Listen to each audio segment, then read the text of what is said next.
Kayak orang gila, Pak. Saya butuh tenaga loh untuk ngomel kayak gini. Iya, kalau nggak gitu, saya pun nggak sadar-sadar ini ya. Ini baru bangkit. Ya jangan begitu, bikin aku emosi. Nanti aku naik naik darah piye? Darahku jadi naik piye? Terus aku nggak cantik Jangan lagi kayak ngomong. bagaimana? Lah aku ngomel-ngomel dadi nyiblorong. Nanti aku nggak ada yang ngomeli. Aku makanya teringat aja kalau Mbak Yuli bilang gini ya. Ini aku harus ini.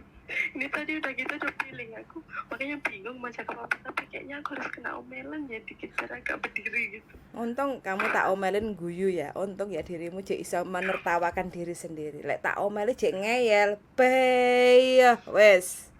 Aku wis nggak bakal ngomel lagi. Tak sawang ya teko adowan. Sampai mana sih langkahmu? Wis diomeli ngeyel. Lah ini jek untung. Kamu masih ada nilai plusnya. Masih ada harapan 90% ya. Diomeli terus